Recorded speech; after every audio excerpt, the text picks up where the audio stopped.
अस्सलाम वालेकुम। आज का टॉपिक है फ्रैक्शंस। पहले जनरल टर्मिनोलॉजीज देखते हैं, उसके बाद देखते हैं आगे सवाल इसके भी। हर तरह के सवाल जिस तरह के आते हैं। फ्रैक्शंस वो चीज़ होती है जिसमें न्यूमरेटर भी होता है और डिनोमिनेटर भी होता है। जो इसकी टाइप्स ऑफ फ्रैक्शंस है, पहले प्रॉपर फ्रैक्शंस वो होती हैं numerator is lesser than denominator. जैसे 1/7 है, यहाँ पे न्यूमरेटर छोटा है और डिनोमिनेटर बड़ा है। और 21/25 यहाँ पे न्यूमरेटर छोटा है और डिनोमिनेटर बड़ा है। इसको बोलते हैं proper fractions. Values of proper fractions is less than 1, ये याद रखिएगा। जितनी भी प्रॉपर फ्रैक्शंस के रिजल्ट आते हैं वो लेस देन 1 आते हैं। इम्प्रॉपर फ्रैक्शंस कौन सी होती हैं? न्यूमरेटर इज इक्वल टू और ग्रेटर देन डिनोमिनेटर। यहाँ पे या तो 6/6 इक्वल है 7/5, 7 बड़ा है और 5 छोटा है, 78/7। ये सारी जहाँ पे न्यूमरेटर बड़ा हो डिनोमिनेटर से या फिर न्यूमरेटर और डिनोमिनेटर इक्वल हो, उसको हम लोग बोलते हैं इम्प्रॉपर फ्रैक्शन। जो इम्प्रॉपर फ्रैक्शन की वैल्यू या तो 1 आती है या फिर उससे बड़ी आती है, ग्रेटर देन 1। 6/6 टू काटें तो इसकी 1 आएगी और इन बाकियों की ग्रेटर देन 1 वैल्यू आएगी। Improper fractions and mixed fractions consist of whole number and fractions 2 whole number 5/7, 17, 1/8। इसको बोलते हैं इम्प्रॉपर फ्रैक्शंस, मिक्स्ड फ्रैक्शंस बोलते हैं। जो मिक्स्ड फ्रैक्शंस हैं ये आराम से चेंज हो जाती हैं इम्प्रॉपर फ्रैक्शंस में। एक इसका फॉर्मूला है, जैसे अगर से फॉर A/B/C आता है तो हमने क्या करना है, C को मल्टीप्लाई करना है यहाँ पे A से, और फिर जिसका जो आंसर आएगा उसको प्लस करना है B से। इसका फॉर्मूला भी है, इसको आसान करके देखते हैं। 4 × 3, 4 3 ज़ा 12, यहाँ पे 12 प्लस 1 13 न्यूमरेटर 13 होगा और डिनोमिनेटर सेम ही रहेगा हमारे पास 4। इसी तरह एक और देख लेते हैं, अगर होता 2 होल नंबर 1/2 इस तरह की फ्रैक्शन, तो 2 × 2, 2 to the 4 + 1, 2 to the 4 + 1, 5/2। तो हमारे पास आराम से होल मिक्स नंबर्स जो हैं वो हमारे पास इम्प्रॉपर फ्रैक्शंस में कन्वर्ट हो सकती है। अच्छा, तो और टर्मिनोलॉजी इस्तेमाल होती हैं, लाइक फ्रैक्शंस और अनलाइक फ्रैक्शंस। लाइक फ्रैक्शंस कौन सी हैं? Like fractions with same denominators. से फॉर एग्जांपल 5/7, 3/7, इनके क्या है, डिनोमिनेटर सेम है, तो इनको बोलते हैं लाइक फ्रैक्शंस। अनलाइक फ्रैक्शंस होती हैं जिनके डिनोमिनेटर्स डिफरेंट होते हैं। 5/6, 3/9, इनके डिनोमिनेटर से डिफरेंट है, तो इनको हम लोग बोलते हैं अनलाइक फ्रैक्शंस। अच्छा, मल्टीप्लिकेटिव इनवर्स किसे कहते हैं? मल्टीप्लिकेटिव A/B है, से फॉर एग्जांपल इसका मल्टीप्लिकेटिव इनवर्स क्या है? B/A। जैसे कि अगर हो 3/4, इसका मल्टीप्लिकेटिव इनवर्स आप बोले तो इसका होगा हमारे पास 4/3। मल्टीप्लिकेटिव इनवर्स का मतलब ये है कि जब इन दोनों को मल्टीप्लाई करेंगे, से for example A/B multiply by B/A, इसका आंसर आएगा 1। या 3/4 को मल्टीप्लाई करेंगे 4/3 से, इसका आंसर आएगा 1। 3/4 मल्टीप्लाई बाय 4/3, 4 कट जाएगा, 3, इसका आंसर आएगा 1। इसको बोलते हैं हम लोग मल्टीप्लिकेटिव इनवर्स। इक्विवेलेंट फ्रैक्शन किसे कहते हैं? फ्रैक्शंस हैविंग सेम वैल्यूज 2 और 4, 3/6। लग तो रहा है ना डिफरेंट फ्रैक्शंस हैं, लेकिन इनकी आंसर हमारे पास सेम आएंगे। इसको और सिंप्लीफाई करते 2 और 4 को 1, 2 1 2, 2 2 4, या 3 1 3, 3 2 6। इनके आंसर्स क्या आ रहे हैं? सेम ही आ रहे हैं। इसको बोलते हैं मल्टीप्लिकेटिव इक्विवेलेंट फ्रैक्शंस। अच्छा, इक्विवेलेंट फ्रैक्शंस, इसका एक फैक्ट याद रखिए, multiplicative both numerators and denominators of fractions with same integer does not affect it's value. 1/2 को मैं मल्टीप्लाई करूं 2 से और मल्टीप्लाई करूं नीचे, वो भी 2 से, तो 1 2 2, 2 2 4। ये हमारे पास इक्विवेलेंट फ्रैक्शन है किसकी? 1/2 = 2/4। बात एक ही है, हमारे पास इक्विवेलेंट फ्रैक्शन है। इसको सिंप्लीफाई करूंगा तो आंसर यही आएगा। या अगर मैं 1/2 को मल्टीप्लाई बाय 3 करूं, नीचे डिनोमिनेटर को 1 3 3, 2 3 6, अभी भी इक्वल है। कौन सी? 1/2 = 2/4 = 3/6। ये सारी इक्विवेलेंट फ्रैक्शंस कहलाती हैं हमारे पास। अच्छा, कॉन्सेप्ट क्या है हमारे पास फ्रैक्शंस का? 6/2, से फॉर एग्जांपल ऐसी कोई हमारे पास वैल्यू आ जाती है 6/2। इसका मतलब टोटल से फॉर एग्जांपल 6 बॉल्स है हमारे पास, इनको 2 हिस्सों में डिवाइड करना है। There are 6 balls and we have to divide them in 2 portions. तो हमारे पास टोटल 6 बॉल्स को 2 पोर्शंस में, 1 2 बॉल्स को एक हिस्से में डालेंगे तो हमारे पास नंबर ऑफ ग्रुप्स कितने बनेंगे? 3। ठीक है, टोटल 6 बॉल्स हैं, उनको हमने टू पोर्शंस में 2 2 2 2 3 6। ओके, पार्ट और होल रिलेशनशिप 1/4 की बात करें, 1/4 का मतलब है टोटल पार्ट्स है 4 सर्कल, इसके टोटल पार्ट्स है हमारे पास 4। ठीक है, 1/4 का मतलब है एक पार्ट की बात करें 4 पार्ट्स में से। ठीक है, 1/4 पूरे 4 पार्ट्स में से एक पार्ट्स की बात करेंगे। अगर होता हमारे पास 2/4, 2/4 का मतलब था 4 पार्ट्स हैं और ये 2 पार्ट्स की बात कर रहे हैं। ठीक है, यहाँ पे 3/4 पे होता 3 पार्ट्स की बात करें और टोटल 4 है, उसमें से 3 पार्ट्स की बात करें। Fractions can be converted into decimal form. Decimal form से फॉर एग्जांपल 1/2 है। अच्छा, इसमें क्या है, इसका मतलब है 2 हिस्से टोटल और उसमें से एक हिस्से की बात करें। एक हिस्से की बात करें तो 1/2 को अगर सिंप्लीफाई करेंगे 0.5, ये डेसिमल हो गया हमारे पास। ठीक है, और अगर इसको बोलते परसेंटेज में करो तो सिंपली इसको आप मल्टीप्लाई करोगे 100 से, तो इसको हम लोग 50% भी कह सकते हैं। 1/4 की बात करें, 1/4,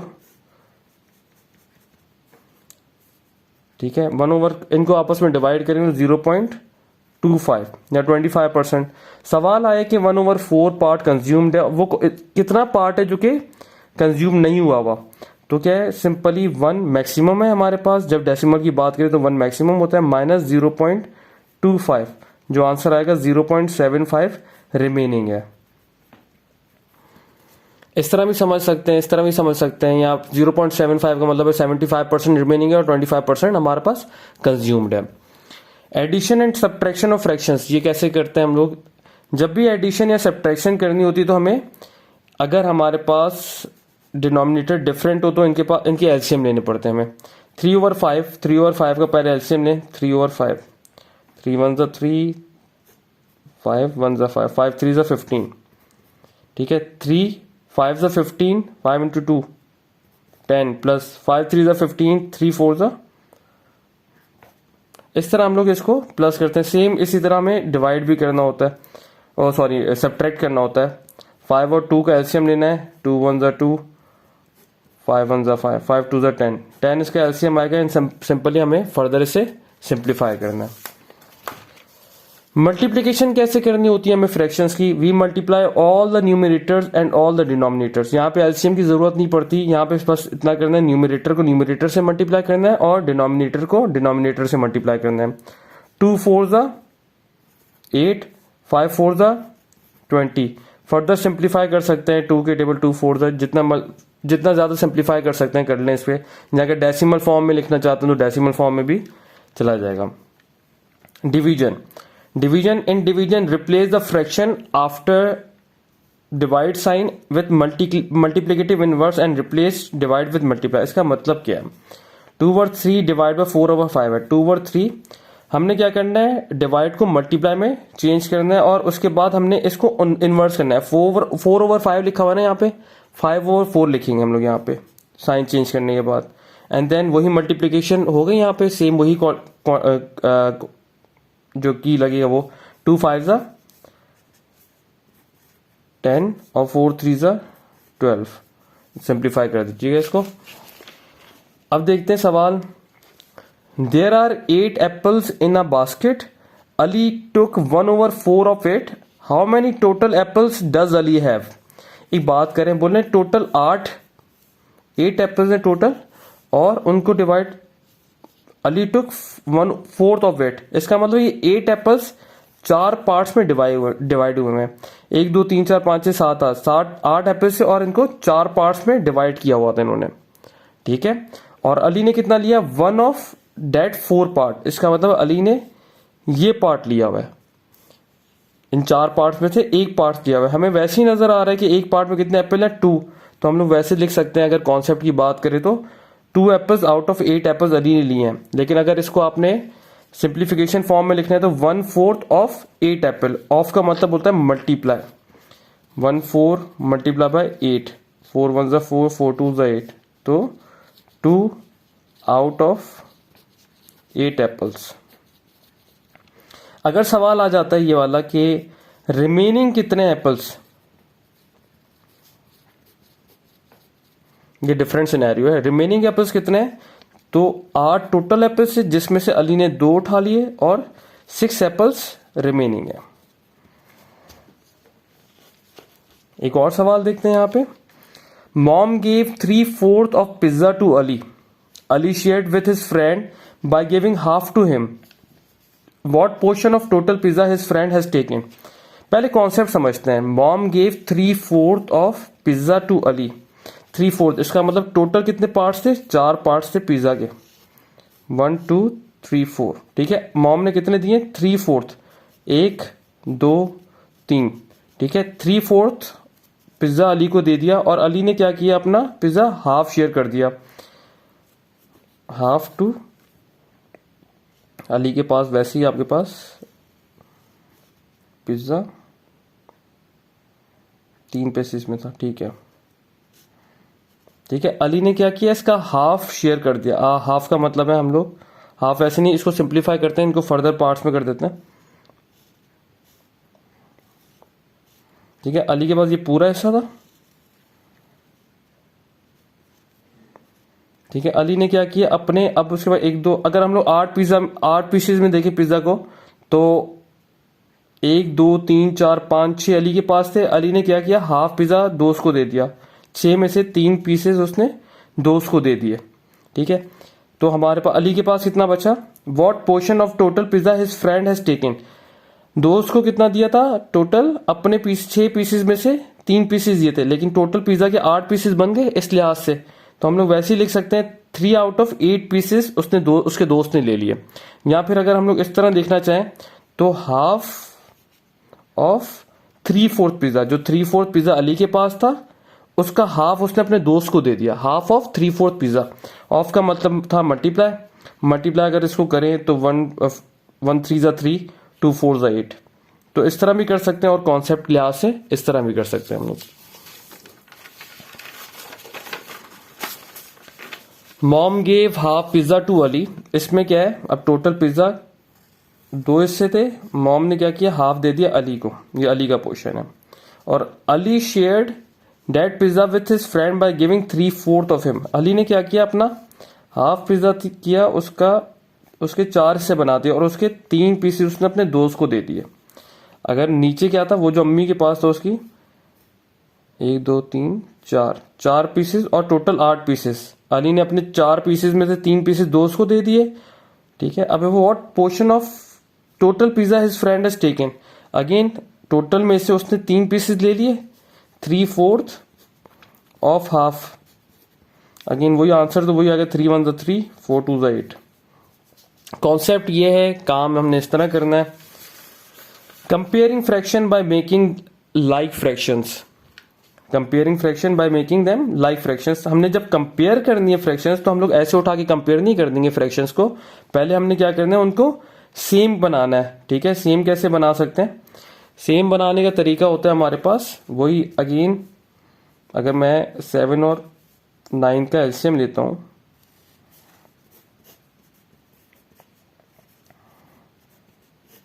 थ्री 7 7 3 ज़ा 21, 21 3 ज़ा 63। ठीक है, 63। अच्छा, इसको सिंप्लीफाई कर दीजिएगा। अब जैसे ही इसका जो भी आंसर आएगा ना, तो हमने अब ये लाइक फ्रैक्शन हो गई, हम लोग इसको प्लस ना भी करें न्यूमरेटर्स को। अच्छा, वैसे 7 9 ज़ा 63 होता है, 9 3 ज़ा 27 होता है यहाँ पे, और प्लस हो जाएगा 9 5 4 ज़ा 54, 9 5 ज़ा, अच्छा 9 7 ज़ा 63 है, 7 2 ज़ा 14 है, इस तरह। ठीक है, फर्दर इसको हम लोग इस तरह भी लिख सकते हैं 63 या फिर 14/63। मैं ये कह सकता हूँ कि 63 में से 27 पीसेस ज़्यादा बड़े हैं, मतलब 63 में से 27 पीसेस ज़्यादा हैं और 63 में से 14 पीसेस कम है। तो मैं ये कह सकता हूँ दोनों फ्रैक्शन को कंपेयर करके ये फ्रैक्शन, ये पीसेस बड़े हैं और ये पीसेस कम है। अच्छा, इसी तरह माइनस माइनस का हमारे पास होता है। माइनस में हमारे पास क्वांटिटीज थोड़ी डिफरेंट है। हमें पता है कि जब हम लोग इनका एलसीएम लेंगे, 7 2 ज़ा 14, 14 एलसीएम में 7 2 ज़ा 2 2 ज़ा 4 -4, 2 2 ज़ा 2 7 ज़ा 14, 7 3 ज़ा 21, -4/14 और -21/14। माइनस की साइन में उल्टा होता है, माइनस की साइन में हमें उल्टा होता है, जो माइनस छोटा होता है वो बड़ी फ्रैक्शन होती है हमारे पास। तो हमें यहाँ पे ये बात याद रखनी है। अच्छा, कुछ और बातें याद रखिएगा जो डायरेक्ट हम लोग कर सकते हैं। हैविंग सेम न्यूमरेटर्स, अगर वो चीजें जिनकी न्यूमरेटर सेम है तो हमने डिनोमिनेटर से कैसे बताना है कि कौन सी फ्रैक्शन बड़ी है। इफ बोथ आर पॉजिटिव, अगर दोनों पॉजिटिव है डिनोमिनेटर्स, मतलब पूरी दोनों फ्रैक्शंस पॉजिटिव है, then fractions with smaller denominator will be larger. हमारे पास 2 ओवर 5 और 2 ओवर 3, स्मॉलर डिनोमिनेटर क्या है, 3 है, न्यूमरेटर सेम है, स्मॉलर डिनोमिनेटर 3 है, तो ये फ्रैक्शन हमारे पास बिगर फ्रैक्शन होगी। If negative fraction, fraction having greater denominator, यहाँ पे इनवर्स हो जाएगा, विल बी ग्रेटर। यहाँ पे ग्रेटर डिनोमिनेटर -1/3 -1/5, तो ग्रेटर डिनोमिनेटर क्या है पे 5, तो यहाँ पे ये बिगर फ्रैक्शन है। तो एक ये हमारे पास कुछ रूल्स हैं वो याद रखिएगा। What is denominator of this equivalent fraction. अब इक्विवेलेंट फ्रैक्शन इन्होंने बता दिया दोनों इक्वल है, तो यहाँ पे हमने क्या करना है, x की वैल्यू मालूम करने के लिए क्रॉस मल्टीप्लीकेशन करवाना है। x यहाँ जाएगा और 7 यहाँ जाएगा, 2x is equal to 6 into 7।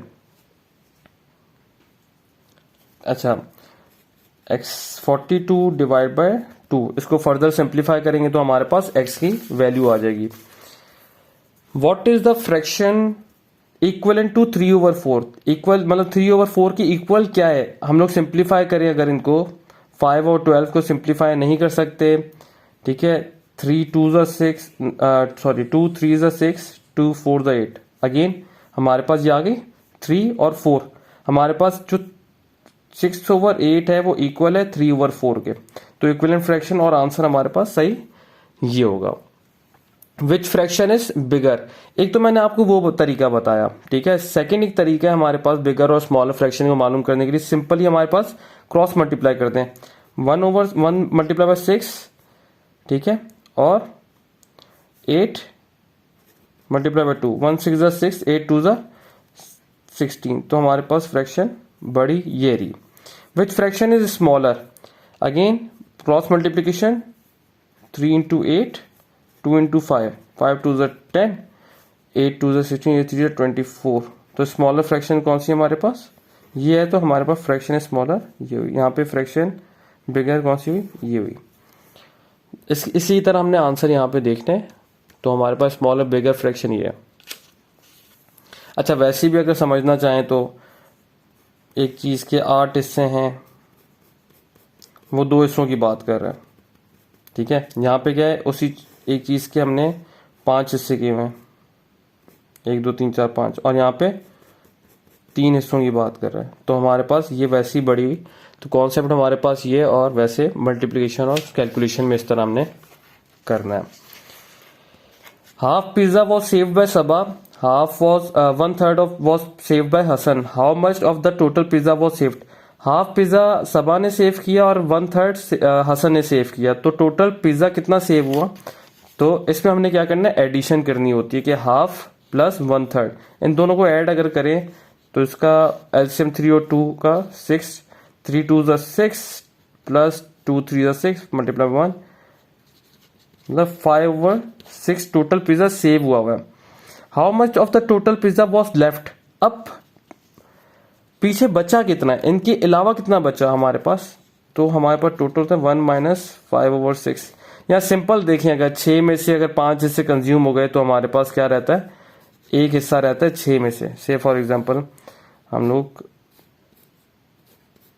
ये पिज्जा के 6 हिस्से हैं, 1 2 3 4 5, 6 में से 5 हिस्से कंज्यूम हुए हैं जो इनके पास है पिज्जा सबा और हसन के पास, बाकी कितना बचा, एक बचा, तो 1/6 इसका आंसर होगा कि इतना पिज्जा सेव हुआ है। A carton contained 30 cell phones, कितने 30 cell phones, 2/5 of the carton was sold in first week and sale of second week was 3/5 of phones. What are the total amount of bulbs cell phones sold after 2 weeks? अच्छा, यहाँ पे कितने cell phones sold after 2 weeks, ये बात करें कि 2 weeks के बाद कितने सेल फोन हमारे पास सोल्ड हुए हैं। पहले वीक में कितने सोल्ड हुए थे, 2/5, और दूसरे वीक में 3/5, इसका आंसर 5/5 1, ठीक है। 1 मल्टीप्लाई बाय 30 सेल फोन्स, इसका मतलब 30 सेल फोन्स, इसका आंसर होगा all cell phones were sold. अगर होता यहाँ पे से फॉर एग्जाम्पल यहाँ पे होता कि पहले वीक में 2/5 हुए थे, सेकेंड वीक में भी 2/5 हुए थे, इसका आंसर आता 4/5। ठीक है, 4/5 का मतलब क्या है, इसको हम लोग मल्टीप्लाई करते टोटल सेल फोन से, 5 1 जा 5, 5 6 जा 30, 6 4 जा 24। हम फिर बोलते हैं यहाँ पे कि 24 सेल फोन्स वर सोल्ड। यहाँ डिफरेंट सिनेरियो बता रहा हूँ मैं आपको सवाल के अलावा भी। In a class at gives 24 students out of 50 work are present on a certain day. What fractions of class is not present on that day? Total students कितने हैं? 50. Present हमारे पास 50 हैं और absent क्या होंगे? सॉरी 24 out of 50 हैं, ठीक है। और absent कितने होंगे हमारे पास? 50 में से अगर मैं प्रेजेंट को माइनस कर दूं तो एब्सेंट आ जाएंगे 26। तो इसकी फ्रैक्शन फॉर्म में मैंने किस तरह लिखना है, 26/50 वो लोग हैं जो कि एब्सेंट हैं, और इसको सिंप्लीफाई करना है फर्दर। 4/3, अच्छा सिंप्लीफाई समझ रहे हैं कि बहुत सिंपल वैल्यू में डालना है कि 2 1 जा 2, 2 3 जा 6 और 2 2 जा 4, 2 5 जा 10, 13/25 लिखें या फिर ये लिखें, जो भी आंसर आपके ऑप्शंस में है आपने वो ऑप्शन सिलेक्ट करना है। 4/3 of a number is 22। What is 8/3 of that number? 4/3 of का मतलब है multiplication, of a number is 22। 4/3 of x is 22। x को 22 मल्टीप्लाई बाय 3 डिवाइड बाय 4, 22 3 जा 66 डिवाइड बाय 4, ठीक है। 2 2 जा 4, 2 3 जा 6, 3 x/33/2 इसका आंसर होगा x का। लेकिन बोला what is 8/3 of that number? 8/3 of which number? That number. Of का मतलब मल्टीप्लाई, दैट नंबर का मतलब x, ठीक है। अब 2 1 जा 2, 2 4 जा 8, 3 1 जा 3, 3 1 जा 11 जा 11 4 जा 44। इसका आंसर होगा कि 8/3 of that number is 44 answer. Susan is 3 times as old as Paul and Paul is 3/2 times as old as Mary. What fractions of Susan's age is Mary? अच्छा, हमारे पास है Susan is 3 times as old as Paul. Susan is 3 times of Paul. Equation 1. Second है Paul is 3/2 times as old as Mary. Paul 3/2 times as old as Mary. ये बोलना है कि ये बताओ फ्रैक्शन बना के दिखाओ सुसान एज की मैरी के लिहाज से। हमें क्या है, सुसान एज को हमने रिलेटिवली मैरी के लिहाज से उसकी एज बतानी है। अच्छा, फ्रॉम मैरी जो इक्वेशन 2 से हमने निकाला मैरी एज, मैरी इधर गया 2 और 3 इसके अपॉन में आ गया, मैरिज का 2 और 3 पी। फ्रॉम इक्वेशन 1, इक्वेशन 1 से हमने क्या किया, अगेन पी की वैल्यू निकाली, पी की वैल्यू के लिए 3 यहाँ पे भेजा तो पी इजिकल टू s/3। अच्छा, हमने p की वैल्यू अब यहाँ पे डाल दी इक्वेशन 2 में, m इजिकल टू 2/3, p की जगह s/3। तो हमने पता चल गया मैरी और सुसान एक इक्वेशन में आ गए। Mary is equal to 2/9 of Susan age, ठीक है। Susan age is Mary's is relatively के Mary is 2/9 of Susan age. अच्छा, इसने 6 अच्छा डिवीजन का सवाल है। 6/7 of pizza was divided among 3 children, what portion of pizza each get? वैसे तो हमें समझ आता है कि 7 टोटल पिज्जा के पीसेस थे, ठीक है, 1 2 3 4 5 और 6 पीसेस उन्होंने दे दिए बच्चों को। अब बोल रहे हैं 3 पीसेस, 3 बच्चों में हमने 6/7 पीसेस हमने किए। नजर आता है कि 6 पीसेस में 6 को सिंपली डिवाइड करूं 3 से तो 2 पीसेस हर बच्चे के पास आए, लेकिन स्टिल फ्रैक्शन में कैसे लिखना है, 6/7 डिवाइड बाय 3। ये पूरी फ्रैक्शन हमने 3 में डिवाइड करे ना, 6/7 मल्टीप्लाई बाय 1/3, पीछे क्वांटिटी बता सकते, 3 1 3, 3 2 6, 2/7। मतलब एक एक बच्चे को what portion of pizza each get, एक एक बच्चे को पूरे 7 में से 2 पीसेस मिल रहा है। A man completes 2/15 of his journey by aircraft.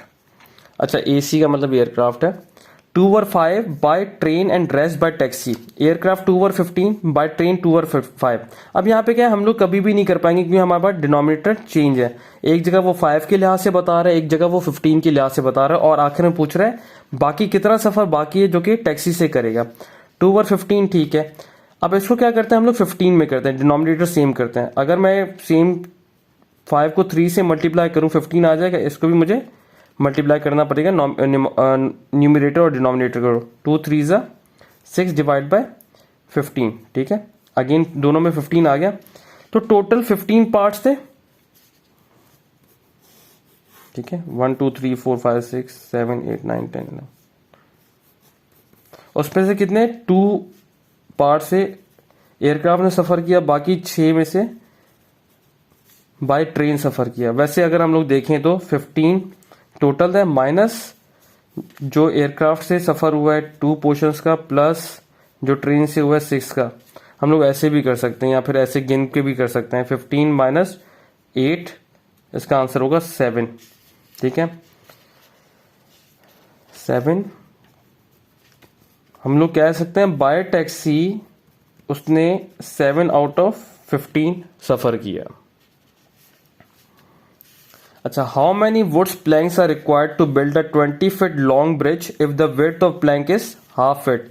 वो बोला 20 फीट एक लॉन्ग ब्रिज है, ठीक है, हमने उसे बनाना, लेकिन जो हमें प्लैंक है ना उसकी साइज है हाफ फीट की। हाफ फीट इसका मतलब है मुझे नंबर ऑफ प्लैंक्स मालूम करना है। यहाँ पे नंबर ऑफ प्लैंक्स के लिए मैंने क्या करना है, जो इतनी बड़ा जो हमें पता है कि जो साइज होती है, जो हमारे पास लेंथ होती है ब्रिज की, उसको डिवाइड करते हैं एक प्लैंक के साइज से। यहाँ पे ब्रिज की लेंथ है हमारे पास 20 और उसको डिवाइड कर दिया हाफ फीट से, तो हमारे पास 20 डिवाइड बाय मल्टीप्लाई करूँ तो 2 over 1 आ जाएगा। 20 2 ज़ा 40। हमें 40 नंबर ऑफ प्लैंक्स की जरूरत होगी इस ब्रिज को बनाने के लिए, क्योंकि एक अगर हाफ का है, अगर बोलते कि 1 फीट का है तो हमें 20 ही प्लैंक्स की जरूरत पड़ती है। अगर बोलते 2 फीट का है तो हम लोग डिवाइड करते 2 से, ठीक है। 2 का मतलब है 10 प्लैंक्स की जरूरत पड़ती है, तो मल्टीपल आप इस पे कर सकते हैं। एक सवाल है यहाँ पे CSS पास पेपर का है, काइंडली आप कर दीजिएगा इसे। मैंने आपको एक क्वेश्चन बना के दे दी यहाँ पे। Divide ₹500 between Arham, Mariam and Sarim. Total कितने 500 है, जो कि 3 लोगों में डिवाइड है। So that Arham gets 2/3 of that Mariam. अच्छा, Arham get 2/3 of that Mariam and Mariam gets 1/4 of what Sarim gets. Find share of each. बोले हर किसी के हिस्से में कितने पैसे जा रहे हैं। यहाँ पे अरहम को X ले लिया, मरियम को Y ले लिया, सारिम को Z ले लिया। कुछ भी ले लें, अरहम को A ले लें, मरियम को M ले लें, सारिम को S ले लें, ये ज्यादा आसानी हो जाएगी क्योंकि नाम हम लोग फिर। पहली equation divide ₹500 between 3 in X plus Y plus Z, Arham plus Mariam plus Sarim is equal to 500, equation 1 है। Second equation, Arham gets 2/3 of what Mariam gets. Arham gets 2/3 of what Mariam get, second equation बन गई। Third equation, Mariam gets 1/4 of what Sarim gets. Mariam Y is equal to 1/4 of what Sarim gets. 3 equations बन गई, 3 हमारे पास variables हैं, आपने solve करना है। तीनों के आंसर आ गए, काइंडली कमेंट सेक्शन में बताइएगा कि इसके आंसर्स क्या आ रहे हैं। Thank you so much. I hope चीजें थोड़ी बहुत क्लियर हो गई होंगी।